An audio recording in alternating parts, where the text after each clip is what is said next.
with that. to the Raised Hunting Podcast. Today we have... Sounds like, what is the character from Harry Potter? Dobby. Dobby, yeah. We should give him a sock.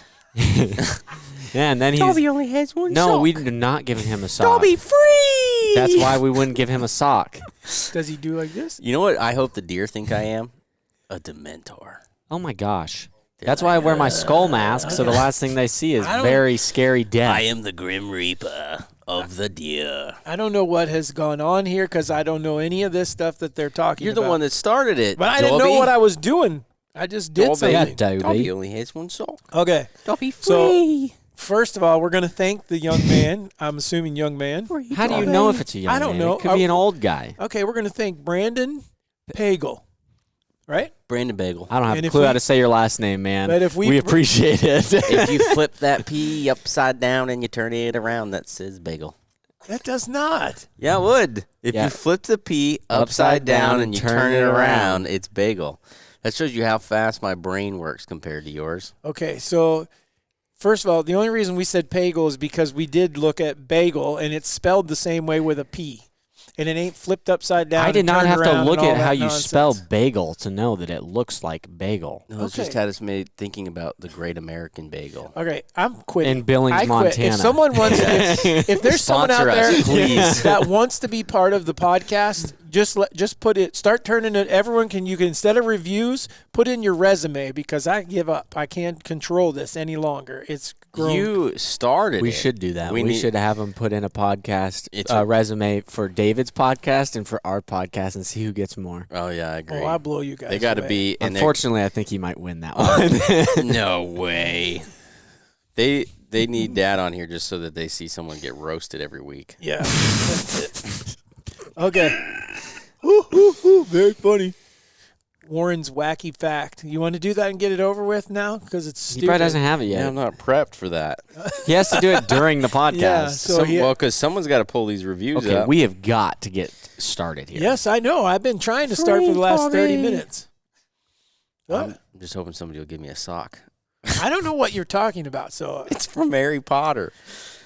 Dobby, he was a slave. Oh my gosh. watch Harry Okay, we're Potter. starting the podcast. Introduce the topic. Okay, so today's podcast, from what I understand, we're going to be talking about whitetail management, particularly does, correct? Yes, And- we might get and into some other stuff. We might get but- into some other stuff, but we're basically, Dobby. Brandon has asked a few questions about when we shoot does, why we shoot certain amount, and how many do you shoot, or What's a good buck to doe ratio? Exactly. Do we even believe in shooting does? And we're going to touch on T Zorro 535's topic as well, right? That's the 8s one. Yes, he was asking if, wondering what our thoughts or evidence was on 8s always being 8s, which I really like the fact that he pointed out evidence, because that shows that everything that we've been providing on the podcast has at least some factual information from it that we've seen or We experienced. typically don't interject. We'll put our opinion out there when we put our opinion out there, but we make it known that it's an opinion. But when we have things that we can back up, whether everything we have that we're going to say we can back up has video proof of it. well, So the things that we can say, hey, this is this, and this was this deer that turned into that, this, or that, we have a way to prove it. So I would. okay, well, I can answer that question, though. 8s are always 8s Well, until you cut them in pause. half, Oh and then my there's 16s. gosh. And unless you double them, and then David they're Holder. quarters. Stop, okay? You said we're getting off topic. What's his name? What is his name? It's T Zorro 5. I am apologizing to 35. everybody. I think I just Zorro. got bit by something. And he gave us a 5-star I'm apologizing Thank to God this is a everybody. podcast as he takes off his shirt to rub his Do you know belly how button. fast I would click off of this podcast right now? What I did you know. guys do this morning? Coke? What did you do, I haven't done Dobie? anything. Let's go. He started that. Okay. We're going to go over Brandon's first, and this Yeah. is the important one, okay?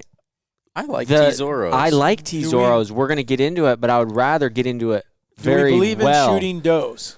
Yes. Would you let me talk for 2 seconds? We are going to see if we can get into T Zorros, but we want to actually go over that one well. So if we don't have time for it, we're going to make it a whole new topic. But I think we're going to be able to get in today. What do you think Tesoro's first name is? I don't know, nor do I care right now. We're going to move on, okay? But keep leaving the podcast reviews. We really appreciate all of the You know what? five-star I reviews. do You guys care about rock. what your first name is. I just don't care to hear him guess for the next 30 minutes as to what he thinks it might be and not get an answer. You care about the reviews, though. You I guys, do care about the reviews. and to our Australia listeners out there, we didn't even know that we could rank in Australia, and we were ranked in the top 50 in Australia. Is it last offensive week. to So, ask if they want to put some deer on thank the bull you bait? for your Aussies. Thanks all the Aussies out there. Do you know the shoot kangaroos over there? That's just a deer that's been to prison. What kind of accent? Kangaroo? I don't get it. Okay. Put a deer and a kangaroo next to each other, and a kangaroo just looks like a deer that's jacked.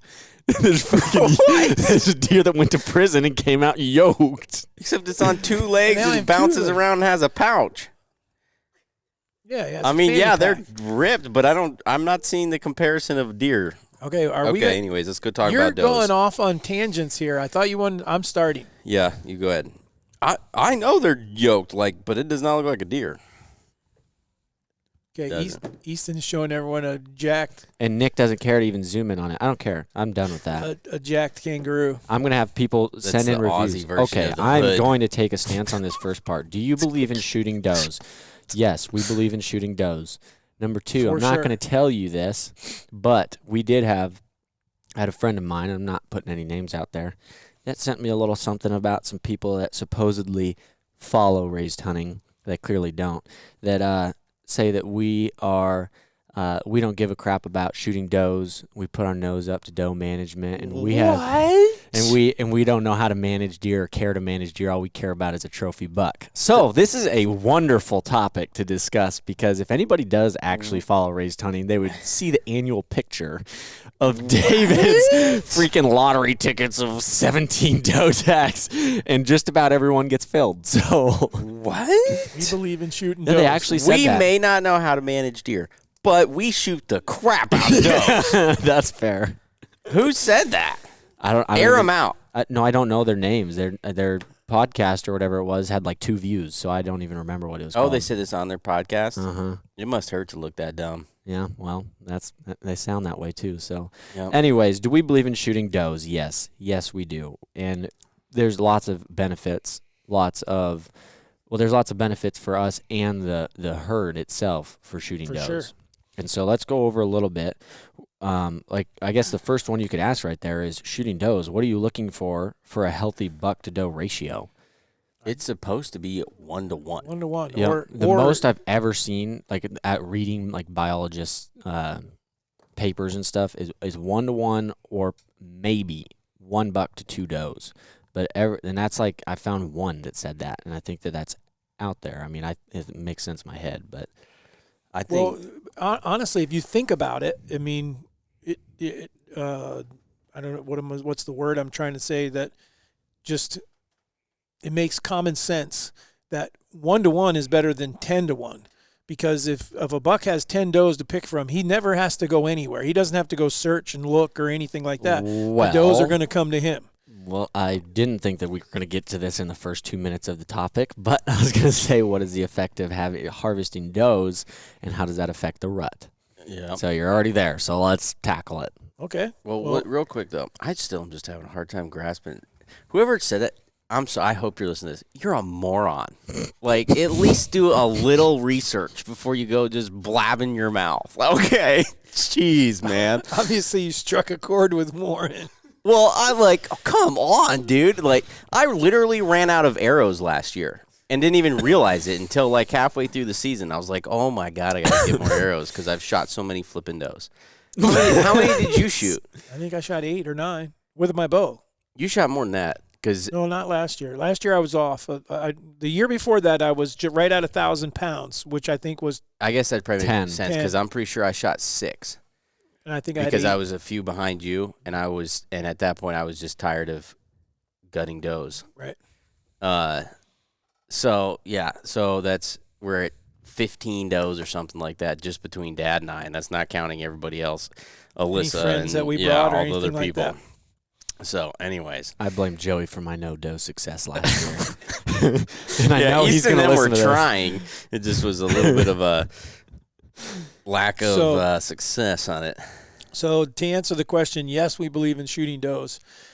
Which I do think is interesting, honestly, because there is a lot of people that have that, because we did a poll on this last year, I think, that won't shoot a doe with fawns.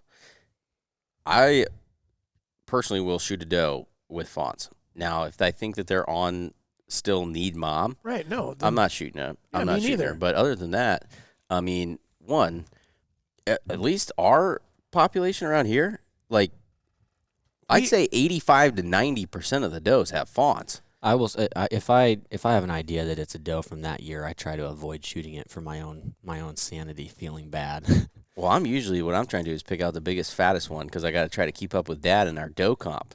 Yeah, That's what's hilarious about it. We don't shoot doe. We have a doe competition. Yeah. I don't know. Anyways, So, but I guess How do what you- I'm getting at though is like the farmer, the rancher that's dealing with does, when they go and they get depredation tags, they're killing them all. They're killing fawns, they're killing does, they're killing bucks, young button bucks. It they're doesn't trying to matter. reduce They're overall trying to numbers. reduce the overall numbers. I don't go to that extreme, but I do believe that we are trying to manage the herd, and we have so many deer. So I think that's a good question. How do you? Because honestly, I don't know the answer to this. I just think I know that we haven't been able. There's no way we're doing any damage. How do you know? Because not everybody has the population that we do. How do you know how many does you should be shooting, and how do you actually know roughly what your population is? Because I think that's a very difficult question in my opinion. I don't think you as an individual can come up with that. I think you got to work with your local DNR or biologists in the area, and they'll give you an idea of what that number is, because it's not just, it depends on how big your place is. I guess if you owned 5,000 acres, yeah, they could tell you have X amount of deer on it. But if you're only hunting a 50-acre tract or a 100-acre tract, you're sharing those deer amongst multiple landowners.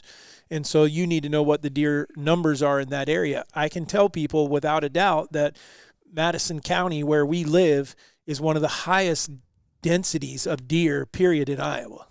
Yeah, I was going to say just a reference of like where your house is, the amount of deer per capita of like, because one of the measurements is per square, I think it's per square mile or square acre. I can't remember which Right. one it is. It's but square mile. Square mile is like astronomically higher than where I hunt, which is Right. what, 30 miles away is all. I mean, there's still a lot of deer there, but it's night and day difference how many are in that specific spot. For us specifically, I don't think, I mean, as far as one way you could look at it is your counties are going to have quotas typically of doe tags that are allowed. I think that the majority of Iowa's, I wish I would have looked up a statistic to see what it ended up being last year, but I think the majority of them are not filled. I mean, they might sell all of the doe tags, which I think that is even rare. I don't think that we're filling all of the doe tags that are acquired or that are assigned to a quota. So whatever that quota is, though, is my point is those quotas change every year based on the amount of population in that area or that county that the DNR has gone out, the biologist has gone out and studied. They do drives, like We just learned this the other yeah, day. they do. They drive a section, and or a certain X amount of mile deal, spotlighting at night, and they count how many deer they see. In Montana, they did it by helicopter. They would fly an area and count numbers, but they do the exact same thing every year. And the same time and everything, Right. so it's So the that least everything amount of is variables possible. Relative to each other. They can say that it's gone way up, way down. Yeah. The DNR will do that. Yeah. Yeah. Like they'll do The like a Iowa- deer drive and count them? No. They drive The a route. driving a vehicle, driving a route so with a spotlight. The but goal isn't to determine how many are specifically in that area, because obviously you're not going to see all of them. But the goal is to be able to say, okay, we drove this 27-mile track, basically, and out of this 27 miles on August 4th, the same time last Yeah, year I'm that we with did you. it, they know this year we're 100 lower or 200 lower or we're they, 400 higher. Do they put a multiple on that? He didn't say that if they did or not. Yeah. I It didn't sound like ask that. it was. Well, I think once he But gets that's that also number, not- then they figure that for the whole county. It's not like they just take that drive. Yeah, They're I'm doing just- that on one drive, and then there's other ones doing the same thing.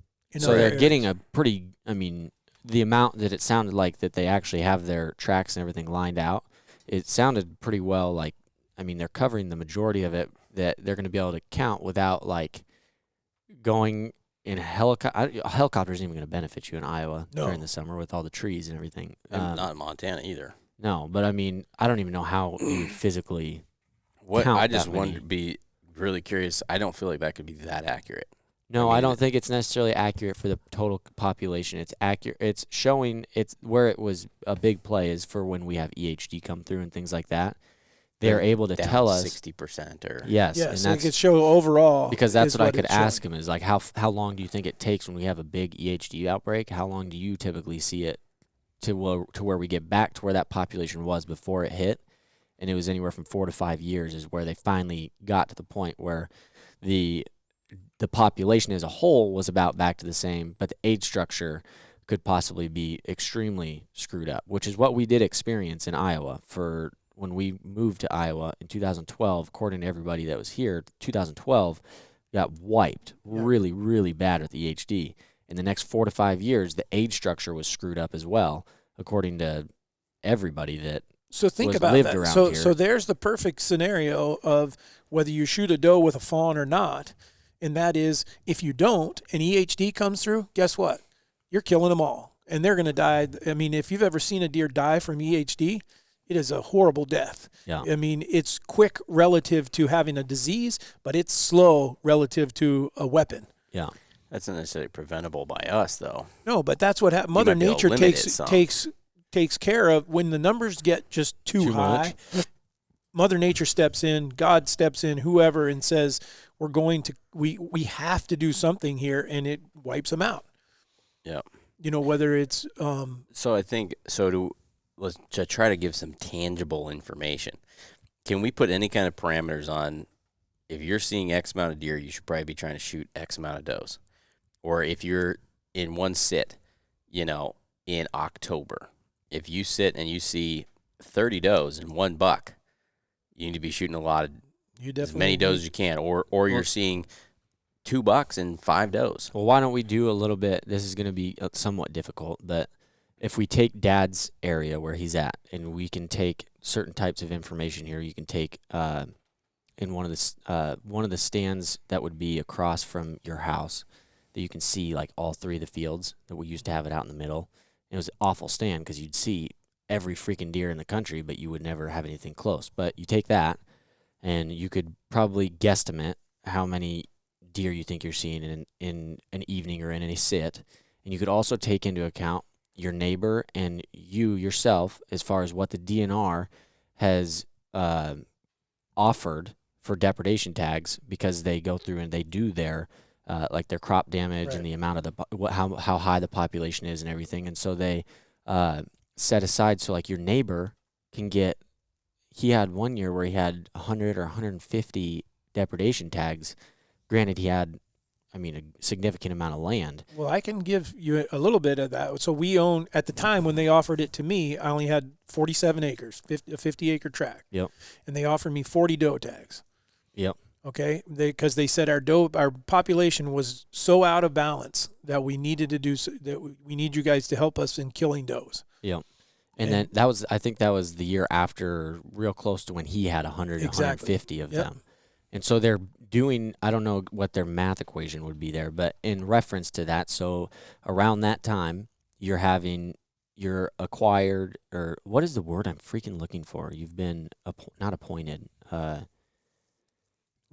given, provided, what, I don't know, that's not the word I'm looking for. but Allocated. Allocated, that's what it is. Allocated 50 depredation tags, which does not go toward, actually correct me here, does a depredation tag go against their quota of the doe tags I being believe- sold to the public? No. Okay, so don't it's an extra. So, Right. Because it's outside the seasons and Yes. stuff. well, so there's different laws for it. But anyway, So you should probably explain real quick to others that may not have deprivation tags or in their state what that is. yeah, so basically your basic tags that are open to everybody is what they've deemed reasonable, or whatever the doe count is and buck count. All of the They reason say you can the only county get a gets certain 500 amount. Yep. tags, and then That they cut it off because that's what's healthy for. We can kill this many does in this area, and that's good for the population, or it's healthy for the population. Well, in certain areas in Iowa, or I mean, other places have it too, but like where we're at, they have I think it's depredation tags, depredation, not deprivation. it's I don't know, depredation. we're Here gonna we get go into with a debacle. I promise you, it's depredation. I think so. We get allocated depredation tags, which are basically there used to be a certain kind, but I'm not even going to get into that. But depredation tags are for antlerless deer that they have different laws as far as when you can actually harvest them. I think some of them, depending on what kind of depredation tag you get, you can hunt during the summer. And they're And allocated you to could farmers and landowners. And landowners, yep. And you can get, like, you could use a rifle and stuff to be able to harvest these. No, you can use any weapon that's allowed during the existing seasons. Right. Yeah, meaning but like a I'm talking muzzleloader about some of them season or- that you can hunt during the summer. Yeah, it's There's whatever. no season open during that. I understand that, but the weapons that are allowed is whichever Still, ones are, it's got to are be something that's allocated still during this. legal during the Yep. hunting season. So basically, it's an extra way of allowing farmers, guys that are having crop damage, things like that, landowners that have the ability to go, and they're like $1. They're super cheap. It's it is $1, I think. I don't know what any of them that I have been a part of, the farmer or the rancher or whatever you want to call them asked me to come be a part of this and shoot some deer. Yep. Okay, and But they they have to had put the your tags. name on it. You have to put your name on Yep. it. You have to call it in. You have to do it. You still have to take the deer. There's been some It's not misconception like you can that leave it lay, you don't leave like- them lay. Yep. But then there's other depredation tags that are simply issued to a landowner, which then the landowner can issue them to someone else that wants to come and hunt there. Yep. Meaning, okay, I got the access to, and all it really is a cheaper doe tag. And it's given more. It's a lot easier to have access to a big majority of tags. Because if you take you, for instance, if you buy your typical 10 tags every year, your first one's what, $30, then the rest are 11 or something. I can't remember, something like Whatever it's something close to that, and so you're over 100 to maybe more than a couple $100, depending on how many Right. does you're shooting. And they want people to be able to shoot does, so they need people to be able to afford to shoot does, and so they make it a cheap option. So if you round back to where we started with this, that's the I was kind looking of- for a more simple definition, but that's fine. Yeah, I was going to say that was a little complicated, but if we go back to the start of, so you were allocated 50 depredation tags, and if you sit, that I mean, we're going to count that same area. It's the same deer that live on your 50 acres. I would not say it's uncommon for us to have seen 100 deer in a sit. Like I think 70 to 100 would be 100. a high. Yeah. 30. Between all the I've sat there and seen way more than 30. I've counted way more than 30 because I get tired of counting the freaking things. 'Cause Yeah, I but some hate of the them got to be stand. the same I- deer yeah. going in. When they're coming out of the field, I could show you a video right now of 30 or 40, and we can go count it. Are you talking about winter? That time was, but I'm talking about during the season. I guess Even if we're going at, let's say 50, 40, 30 or 40. Are you kidding 30 me? 30 or you're 40. seeing 30 in the trees in Well, a that's- sit in an evening. No. Yes, he is. He counts them. There's It's not multiple quite that times you many. have. It's not uncommon for me to see 30, but I'm not saying that I always see 30. Okay, I'm doing 50 because that is not even a high number for that a big area of how far you For can sitting see. in one spot. That's a ton of deer. I know it's a ton of deer, and I'm talking about how out of whack it is. I promise you, I swear to God. Well, right now it's not food, it's not agriculture anymore, so they don't really hang out on it. But It was like we 10 should go years look ago. at. It was 4 or 5, but It was more now, isn't it? Because Probably 5 years ago. yeah, yeah. I take care of that land too, Warren. So I pay attention to it. Right. Okay, but Anyways, get to your point. So the point is that I'm you're trying saying to give you an that idea of reference how to- many. So I got, and it was 40, not 50. They offer me 40 depredation tags. Okay, 40. 40 depredation tags for a 50-acre chunk, and they told me that this would help reduce the doe numbers on my property. Now, they didn't give me what they thought that my buck-to-doe ratio was, but I know that the place they'd like to be is 1-to-1. So the first thing that I would tell someone is talk with your DNR, Fish, Wildlife, and Parks, whatever they're called, and see if you can get something by county or then narrow it down, because there's a lot of states that work with individuals, like where they will, like Texas, I know, works with ranches there. Yeah, but they probably also have ranches that are 100,000 acres. Absolutely, so but there's someone in the state that should be working on all this, that should have this information. Well, do you remember what I remember? They told us that we needed to get the numbers down to, it was either X amount of deer per acre or X amount of deer per square mile. Maybe it was square mile. Do you remember what that number was? I don't. I want to say it was really low. Like if it was per mile, let's say it was like 15 or 20 deer. That's what I was thinking, is like 10. Well, right now, Yeah. if you're looking at that, you're looking at We're not way quite, over. but not quite a doe per acre of your land is what they allocated you. Exactly. Yeah. Which so I think we should talk about too. When do we shoot does? Well, and there's different trains of Well, you thought didn't on even that. get to the point of how you could possibly judge. if you're- Yeah, I think I have. if you go off, I don't and- flip it now. Yeah, I don't. I was just trying to put a number to it based off of what we're seeing, but I don't know. I think that because if you did 1 an acre, you think about some of those, like that's 1,000 does. Some people that have that's like excessive, It would be as opposed to if you took legit 1,000 acres, it's- overkill. yeah, 1,000 acres. He got 150. So I mean, what anywhere from like a quarter to 1 deer per acre. Well, and I think that some of that plays into the lay of the land. What is on there? Is it agriculture? That Is they're it living on it or not. Yeah. I mean, I think they know. This farm. I think we want to give this farm 40. We'll give this farm 20, even though they own the same amount of ground. Because I could go off of where I'm hunting, and I would think that you shoot 10 to 15 does there, and that's a big chunk of land. That would be helpful. And I mean, you could probably do more than that, but I think that in comparison, it's a significant more amount of land than what 50 acres is, and you're getting allocated 48 or 40 tags. I know he's gotten allocated them too, and it ain't like 50 or anything, and he's got I don't know. a lot more land. So in short, we think that you need to observe the deer that is in your area, and you need to do it at a time like now through September, October. And from that point, you need to just do your own research and go off of what you feel as though you need to take, because we can't tell. Obviously, we're not biologists, and we don't know exactly how many you should take or how to be able to exactly determine how many deer you have. The reason I would tell you that you should try to be getting those numbers now would be because I think once you get towards the rut, those numbers are going to get all jacked up. And then late season's really going to mess them up when they have to be going to certain food sources. I think a rule of thumb would be as long as your DNR is doing their job, I don't think you're really gonna be able to overdo it.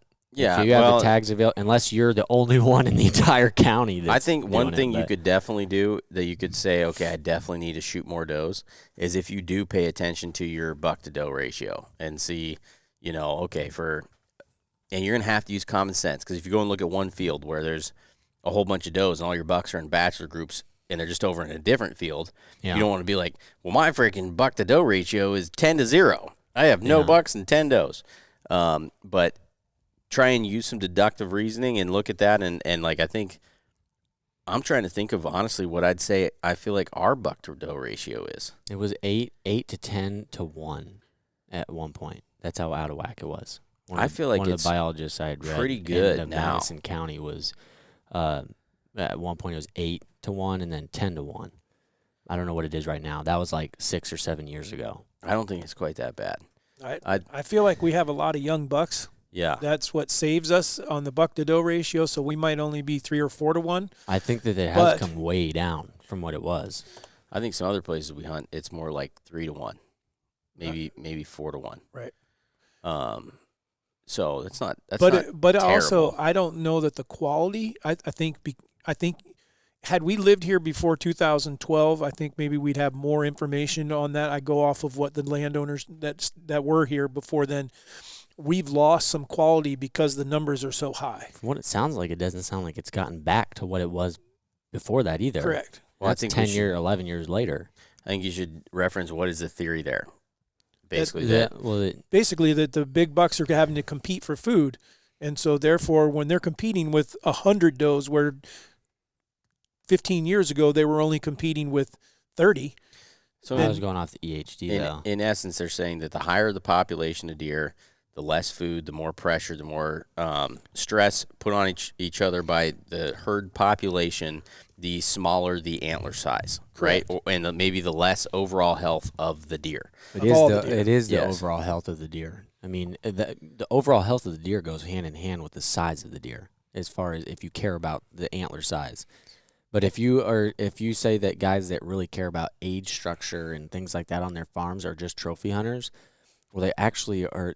What they're doing, whether they're doing it for the antlers or not, is also benefiting the actual population of as a whole. Because what that's doing is, like you're saying, you're reducing the population to a point where they can healthily live without having stress and worrying about where they're gonna have to go or where they're gonna find food next. Right. Which I think, what you were mentioning is really interesting. They say that after EHD outbreaks is some of the biggest rack years, like 2012, because supposedly there's no, which that one I need Nate Grossman on here. That's who we need for that discussion, and drill him with questions, because I'm trying to remember if it was that year that he was telling me that there were so many big deer, or if it was 13. I think it was 13, because I think 2012 is when you lose them. That was when they all were dying.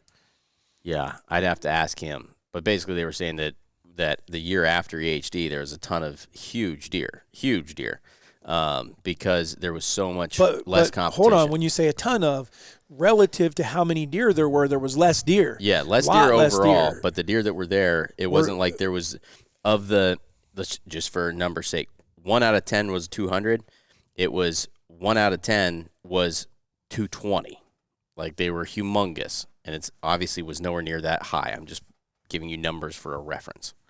Yeah, well, I mean, I would think that would be the case, because when you thin out the herd, then the strong have survived, and so but the problem with EHD, for someone who's not familiar with EHD, it's episodic hemorrhagic disease, and what that is a midge carries the EHD, bites the deer gets the disease, and then they basically break out with a fever. And so you find a lot of these deer dead by water. And then there is a difference between EHD and blue tongue, right? There is, and I'm always very confused on it because they're super similar too. Because blue tongue is carried by a midge as well, I think. Is it not? That's what I thought. Well, and they're trying to find water too, I think. Typically, I think what you're going to hear, though, is someone refers to blue tongue, they're talking about a deer with EHD. Mm-hmm. They just don't know. We're not medical scientists or whatever. Maybe that's just I would be a culprit of that too. For it. Yeah. Because I thought that it was the same thing. Come to find out, there is a difference. Right. Yeah. We come back on that. Either way, though. So what happens when that happens is it does not single out the sick deer. What ends up happening, because the midge the gnat that carries it, and why so many bucks get it, is because the bucks have their antlers have that blood in them, and so it's very easy for these deer for the gnat to bite their antler, fly over to another one and bite that one. They're also typically in bachelor groups. So therefore you see a lot of bucks and a lot of big bucks that get whacked quick. That's why I'm confused on the theory of there was being bigger deer the year after. But I guess it's just the ones that survived, and there was no competition for. Yeah, but that means food even if ones did survive that were 120. Well, my whole point was, would you rather have 20 bucks on your farm or one? And hopefully, and I agree with you. I don't know. I just feel like it takes a few years. I have not ever heard. I would have to talk to Nate. I have not heard that the next year after EHD, the bucks are bigger. I think it was the year. I think it was the same year. That sounds more. I think it was the same year that they had. Because the I EHD also know outbreak. the amount of huge deer that were being found by rivers and stuff that were I tested remember for when we EHD was moved here. absurd. It was like, and we found a couple that they weren't that big for us because we were used to our Montana little deer, but they were huge to us. Yeah. But the amount of big deer that were killed because of that. And I remember a few people that showed me videos of them going down a river, Oh, and they're multiple everywhere. 200s, Yeah, like incredibly humongous deer. yeah. Not that far apart either. Like they would No. go a mile and freaking. I mean, That's sad. the closest I think That's we've sad. had was last year or 19. 2 years ago with 2000 Warren County. 2019 was the next year that it's been bad that we were here. Yeah, but Warren County, though, had one where we didn't really get hit by it, and they Yeah. had 400 to 500 cases. That was 19. It was 19. Holy cow, that time flies. But EHD is around every year. Yeah. I mean, there's always some cases of it, but it's the conditions have to be right. And I believe, this is my opinion, that there is something to the 7-year cycle. And because 2012, 2019 hit, the last time before that, people were talking 2005. Explain what the 7-year cycle is. That the midge actually Quickly, I guess. the midge is actually sort of like a cicada, that there's a big hatch of them on those years. So what you don't want to happen is the perfect storm, which sounds like happened in 2012, where you had just enough moisture during the summer to create pockets of mud and silt. And that's where the midges grow. That's where they live. And so then the deer are forced to come to those areas because there's not enough water in other places. Where if you have a wet summer and they have this big population of midges, the deer aren't congregated like they normally would be if it was the perfect storm. So therefore, yes, you still lose some, but you don't lose as many. Exact opposite can happen. You can have a drought year, and then even when the midge is supposed to be very prolific it's that not year, good for them to they don't. produce. There's not enough of them, and which I think is what happened in 2019. We saved ourselves because it was a massive drought. Yeah. Okay, so I really don't think Brandon was intending on hearing all of this, but I mean, I think we're kind of going. A lot of this is stuff that we're going off of experience on this one. I really feel like we should try to find. Okay, I wasn't intending on us getting into some of this stuff. But I heard one of the questions though was, when do we shoot does? Well, because I think they go together, is what time of year are you shooting the does, and does it matter what stands you're shooting the does out of? Because I think both of those pertain to each other in how we do it. Yeah, typically we don't, like some of our stands that we would basically call, we're moving in to try to kill a buck. I'm not going in there and shooting a doe. Yep. You know, I just don't want, even though I could probably do it, and hopefully if I make the right shot, she runs 40 yards and tips over, or not even that far. But in case she goes 150 yards into an area, now it's not so much the shot as much as me trampling in to go get this doe and drag it out of there and everything. And so, yes, we do hunt. I would tell someone that this is where my food plots really come involved.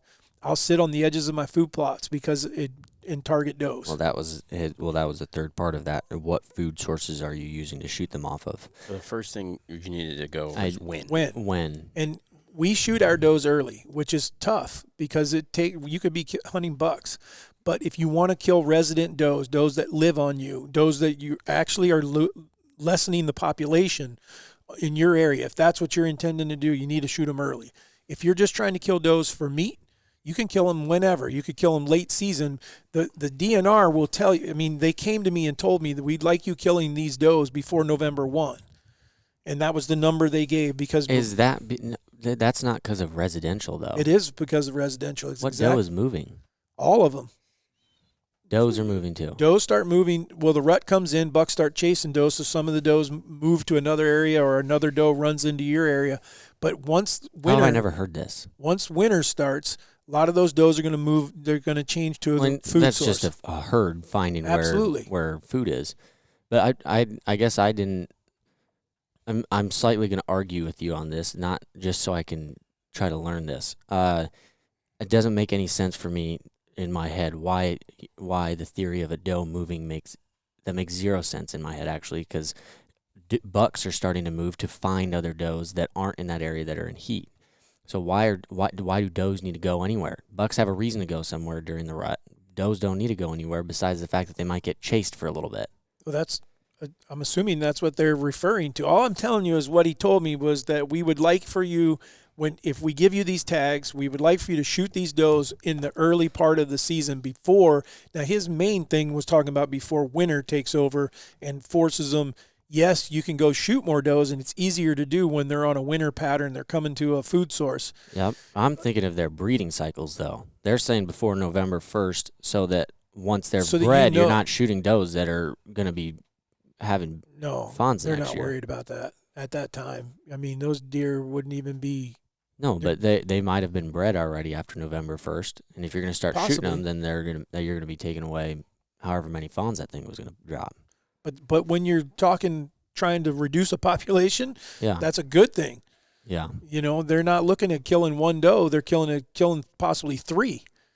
You know, but when you're talking about trying to kill hundreds because it's that far out of whack, you got to understand. I mean, I know it sounds insensitive or unsensitive, but it's got to be. You got to take some of that into account to be able to reduce numbers, and our numbers are that far out of whack in some of the places we hunt. Yeah. Sometimes too, you'll see these does that there's definitely something wrong with them. Like I shot one last year. We did the Austin Powers video to it. It was the west of Judeau your Chol. house. Yeah. Yeah. And there was something wrong with that deer. Right. Like you could see its whole spine, and it looked crusty. See, I guess I'm shooting does earlier in the season for a couple reasons. One would be because I have a better chance at shooting multiple when they're not being chased around and running around. Like, they're a little more predictable as to where they're going to be. Number 2 would be I'm hunting in areas where I'm not going to be pressuring, where I'm probably going to be hunting during the rut, because where I'm hunting during the rut is probably somewhere a little more near bedding or areas where they can run around and the bucks are chasing does, or they're going through, or they're taking a doe to a certain area, whatever they're doing, as opposed to sitting on food sources in the early season, because that's where the majority of deer as a whole are going to be going to. And so I'm trying to get the most opportunity out of the amount of deer I'm going to see to be able to harvest the amount of does I'm trying to harvest. At the same time, I'm staying out of, like what you're saying, staying out of an area where I could be hunting during the rut, let alone those areas probably aren't going to be the most high percentage early season anyways.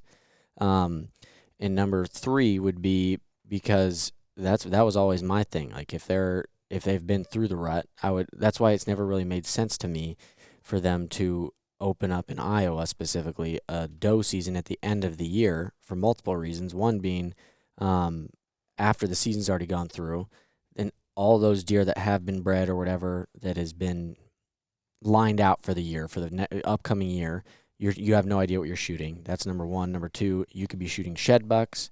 You could be shooting bucks that as an antlerless, because it's only for antlerless tags, and you don't understand what you're shooting because it looks like a doe. So I've never understood why they would why wouldn't they add a doe season early in the season as opposed to late in the season. So I mean, I would say we're all shooting early. You're reading something. Are you doing your wacky facts right now? No, I'm just skimming. Oh my gosh. Okay, I'm well, listening.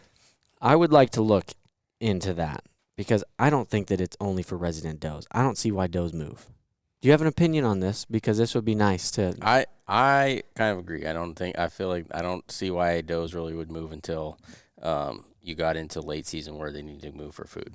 And that I get, because then you're just shooting anything from anywhere and you have no idea what. But I mean, I think you could have does that she had a buck chasing her for a mile and ended up where she doesn't usually, you know, hang out. Like, I would think that she's going to come back. I would too, but maybe she's gone for 4 or 5 days or something. Yeah.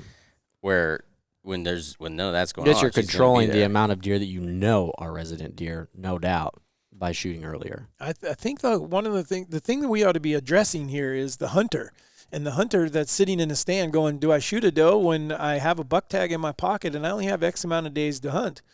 You know, that's a hard call sometimes. There are days when I'm sitting in a stand and I'm going, I know I need to shoot does. I got a doe tag in my pocket. I got a doe standing here, but I'm also wanting to kill a buck, and I feel like he's close by, or I think that I might mess this whole area up or something like that, because there are times when we'll see bucks come out into a food plot or out into a cornfield or bean field during hunting season. And I have an opinion on that, just because I've gone through that with some of the construction jobs and stuff that I've done, with not having the ample amount of time that I wanted to. Granted, once I figured out layoffs and things like that, I figured out how I could get more time. But before that, where I'm having like a weekend here and a weekend there, I was hunting differently. I was hunting, and I would still have my doe tags. And to be honest with you, I killed more does during those times than I do now. Not that I'm not trying to now. Now I've spread my time with other people, and I haven't focused on it. But in those times where I knew I only had a certain amount of time, I didn't care. I had a doe in front of me and I had a doe tag in my pocket. I had a buck tag in my pocket too, but I was shooting the doe.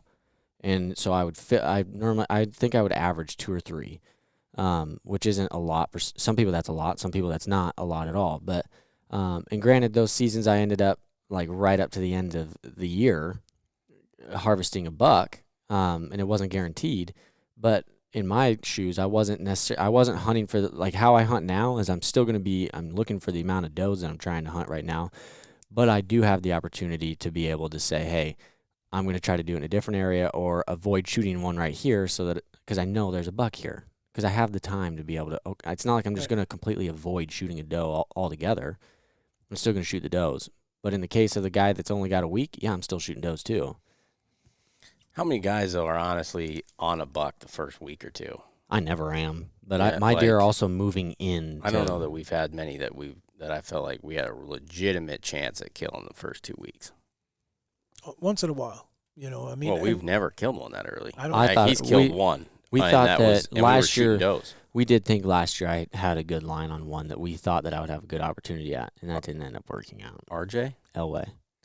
Remember, because we had seen you could have killed RJ, and I tried to convince you to, but you wanted to kill Elway. How could I have killed RJ? Because he was in that freaking little tiny thing the whole time. Oh, yeah, that. We did hunt that multiple times. We only saw him one time, though. You sure? Yeah, because I crap my pants when that deer showed up. It was the second day, though. That's when the first day is when we saw RJ. I know, but you had the exact same conditions the second day. Oh, yeah, we might not have gone back. In there. And I was like, oh, my God, go back. Well, I wasn't shooting, and I also wasn't shooting him. But anyways, that was last year would be one of the only years that we thought that I actually had a line on 1 or 2 deer that would have been, but that was also I was on the back burner on that one. Man, I'm really airing him out on this podcast. He's not going to like me after this one. Anyways. So shoot does early because they are resident does. Try to kill as many as find out what your local DNR tells you. The best thing you could do is call them. Yeah. They're going to give you an idea, whether it's specifically on your land or in your area, I would think. I know ours would. Yeah, but I can just tell you from our practices or from my practices, and I shoot a lot of does, or at least in my book, I shoot a lot of does. I'm shooting 8 to 10 every year with my bow, okay? And I can't get ahead of them. And same with the neighbor that you referred to that owns a big chunk of ground.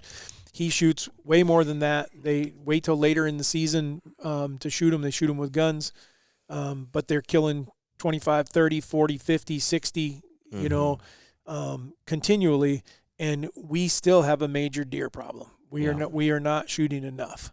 And that's not just you shooting those 10 does on that place. I mean, you're shooting, right. And sometimes you've shot more than that before. Yeah, I think 1 or 2 years. But that's a lot of does. I mean, it is. I've only met one person that I've talked to in the past 5 or 6 years that has killed more than I think 12 with their bow specifically, I guess. And he did it excessively because he was urban hunt, and with urban hunts, he can earn a buck basically by having the most does. You have to, and he did like 30. Well, you get put in for a draw if you. In certain areas it's different, but like if you killed 5 does, okay, you get put in for the draw for the buck tag the following year.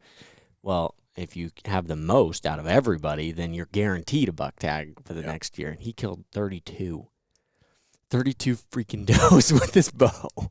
He had a buck he wanted to kill. Oh, he did too. So that's a lot. Mm-hmm. Yep. What else was the question? Did we answer the question? Or we did. Do we believe in shooting does? Yes, we do. What is a good buck to doe ratio? Your ideal would be 1 to 1. What time of year do we shoot our does? That would be early season. Does it matter what stands? I think the only thing we could talk about on that is the stands. We've talked about like where we're kind of avoiding the bucks or spots that we know. Where the bucks are bedded, where we have, or even where there's a majority of you're going to pressure a lot of deer by going in there. Well, I can just tell you that I've done this my entire life, and maybe it's right or maybe it's wrong. I don't know, because I did it on public land, and someone else was probably in there. But there'll be a certain place on public land, on private land, where we just don't put stands and we don't go in there. it's kind of a sanctuary for the deer. Yeah. And let them be in. we let them go there. And I can tell you, like, when I'm thinking public lands, when I lived in Arkansas, and we hunted a place called Hurricane Bottoms, and there was a certain portion of it that was very, very thick. And so it was like, okay, don't go in there because obviously the deer are bedded in there. Yeah. So the last thing you want to do is walk in there and shoot a doe on the edge of that and have her run down in there. And then you go in there and blow everybody out. So same thing goes, try to shoot your does. And if you have enough deer like what we have, you can be very picky and specific about your shots. It's a great opportunity to get experience. It's huge experience. It will make you better at shooting deer by shooting multiple deer. I don't care how you do that. As long as it's legal, that you're going to become a better shot on deer if you take more shots at deer. And then the last part of that would go with where, like, what stands, or does it matter what stands you're using, would be food sources that you're hunting them off of. And I would say the only reason I say those go together is because, like, for you, for instance, you're hunting pretty hard on your food plots and areas like that. I'm trying to find something that's on the way to their food source since I don't have it necessarily on my land. But that affects what stands I'm hunting too, because that stand is going to be where they're going to and from food consistently, and then come rut, I'm going to be probably deeper in the trees somewhere where they're going to be running around. Alfalfa is huge. Absolutely. Baby. But before I had any access to farms like this, when we didn't live in Iowa, both Arkansas and Virginia. So if you live focus on your white oak acorns. And would they draw? It is unreal what kind of a draw. You can have a whole ridge that has red oaks all across just everywhere is a red oak tree, and there'll be 1 or 2 or 4 white oak trees, and every deer in the country will be at those white oak trees. Yep. And so that's one. Another one is persimmon trees. They only are ripe, and the deer only like them for a few days. And when you can find the right persimmon trees, I'm sure someone will write in or, talk about different things in their areas. Apple trees are another one that when these apple trees around here get right, every deer in the country is there, including big bucks. The one I think is BS that really makes me angry is those freaking, because I eat the crap out of them every time I find them, is those is it the huckleberries or blackberries? Mulberries? Yeah. Yeah, I'll sit at a tree for 10 or 15 minutes when I'm checking trail cameras. Oh, my fingers will be purple and everything. I'm sitting there thinking, if I was a deer, I'd be hammering this. And I even tried to, when I cut some of the limbs off of one for a camera, I even put them out in front of the camera, and not a single deer cared. I'm like, this is great. This is great fruit for you.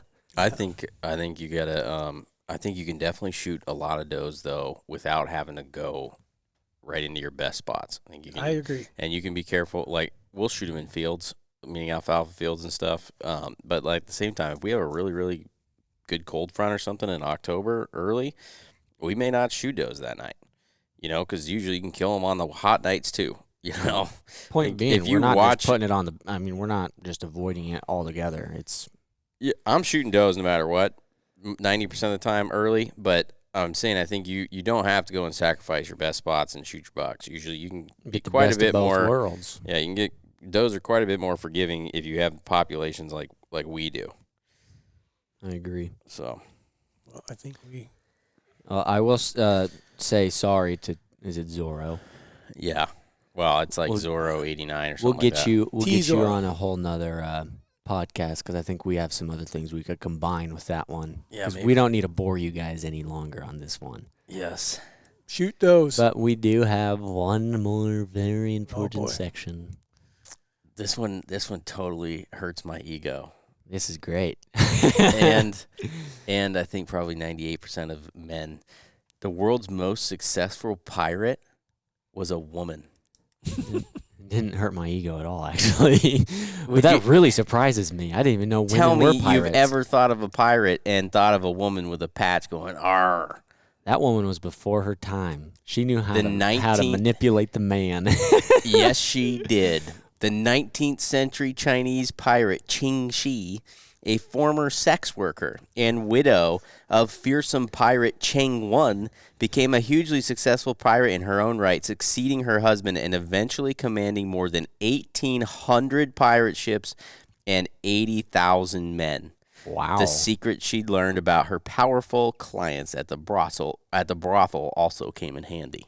Yeah, that's how she. Wow. So Good for yeah, she knew her. how to manipulate. Yeah, she did. Reminds me of 80,000 men. Kissing Kate Barlow from. Coulter Wall song.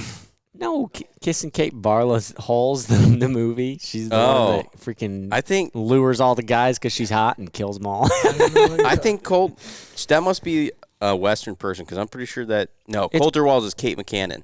Oh. If you go listen to that song, he talks about shooting her too. Actually, this he girl didn't shot get shot. This girl did her the shooting. and the dude that she was cheating with. Oof.